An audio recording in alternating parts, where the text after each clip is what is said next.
In my last episode, I spoke about clients who have been in treatment for more than a year, have had more than one therapist, or who are treatment resistant, and the possibility that they might be clients who actually don't have a mental disorder, but rather they have a spiritual malady. And we need to find a spiritual solution to this sense of hopelessness, inferiority, and lack of worth that these clients have. These conditions can be manifested in bouts of depression, stress, anxiety, schizophrenia, and other disorders. But it doesn't mean they suffer from those disorders. They can have their low points, but generally speaking, they're able to cope with life. It's just they have these moments. But if we can instill in these clients a sense of hope, everything changes. When we can mend their broken spirit, when we can heal the hole in their soul, the strength of that affects every part of their lives. By healing their soul, suddenly it improves them mentally, physically, emotionally, and spiritually. And over the course of the next few weeks, I'm going to share with you a couple of prayers that are really powerful to help your clients restore their sense of hope and value in themselves. Now, for the therapists also, I've worked with therapists in the past who have been disillusioned with their efforts in this field.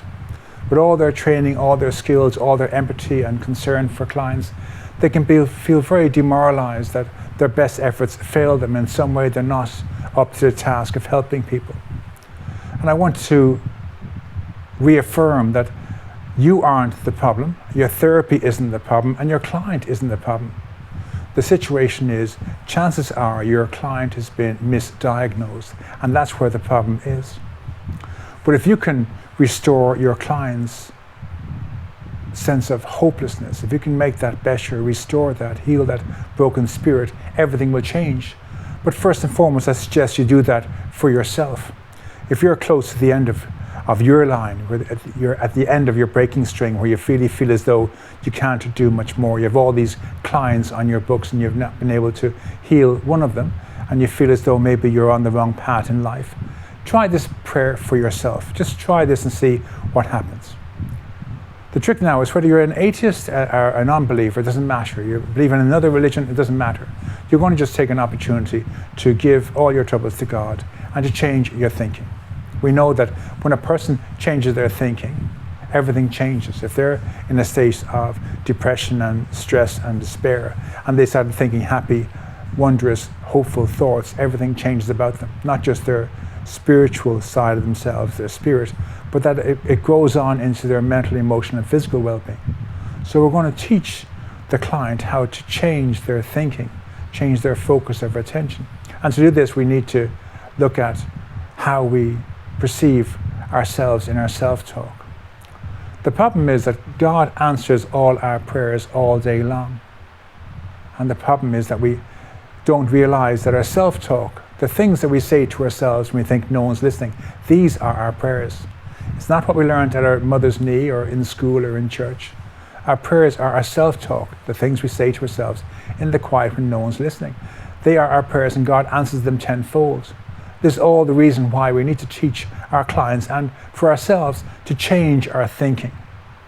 So I would suggest, if you're in a situation where you feel as though all this training you've done to become a psychiatrist or cognitive therapist or something and it's not working, and you really feel as though you're failing, you need to change that. So pick one word that would describe all that for you. So maybe it's burnout. And you would say, up until this morning, I believe that I was suffering from burnout, and I was ready to give up. I was ready to go down a new path in my life. But Richard points out, I'm not the problem, and neither is my therapy, and neither is my client. The problem is they have been misdiagnosed by their primary carer. And in fact, what they have is a spiritual malady, a broken spirit. And I can work with that. I can teach my client how to heal their spirit, mend their broken spirit, to be filled with hope and a sense of well-being and acceptance and worth. And this fills me with a new sense of confidence and a new sense of power to go forward and to continue on this journey and to know I am in the right place at the right time, doing the right thing by myself, and I'm going to stay at this. I'm going to start this whole new part in my recovery with new vigor, because now I know I can heal my clients. And that's your prayer. And you say that prayer on awakening in the morning. You might say it again on your commute to work, before you work with your first client, before you meet with your colleagues, on your morning break, on your lunch break, on your afternoon break, on your evening break, on your commute home, when you arrive home, in the evening when you go for your walk in the evening or a jog or something. Just repeat this, and before you go to bed, repeat it. And then for your client, have your clients get a sheet of pen and paper and write out maybe the 5 or 10 things they say to themselves that keep them stuck in this place of despair, where they resist treatment. I'm broken, there's no hope for me, no one understands me, no one gets me, I have no future, there's no hope for me ever having a future. Write all these phrases down and then pick one word that represents all of these. It might be giving up, it might be broken, it might be a hole in my soul, it might be a broken spirit. Some word or phrase that for them sums up all of these thoughts, and then they create their own prayer. Up until this morning, I believed that I was broken. Up until this morning, I believed that there was no hope for me.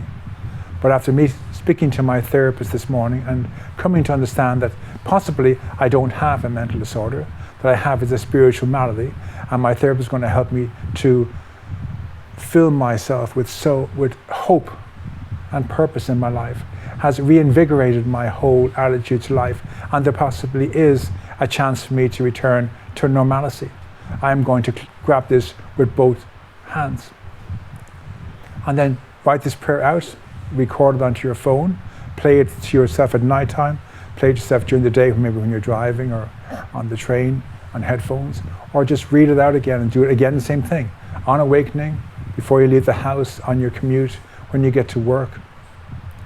Just repeat this over and over again throughout your day. At each moment of your day, repeat this prayer, this affirmation, over and over again. And repeat this as many times as possible, 10, 20, 30, 40 times a day, if possible. Keep repeating this over and over again. This new belief about yourself. You're not mentally ill, you have a spiritual malady, and you're going to nurture and grow a sense of hope, acceptance, worth, and value. And just target, that's what you're going for at the moment. And just do that over and over again. And then you do this for 30 days, and by day 10, review your situation and see if there's a difference in who you are to compare to who you were before you had that chat with your therapist. There is a very good chance that you, or if you're a therapist, your clients, are suffering from a spiritual malady. And if you can treat the hole in their soul and their broken spirit, it means when they come to you for regular therapy, they'll be able to embrace what you're teaching them in regular therapy because they've healed the hole in their soul.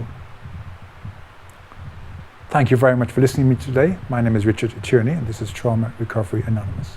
Thank you.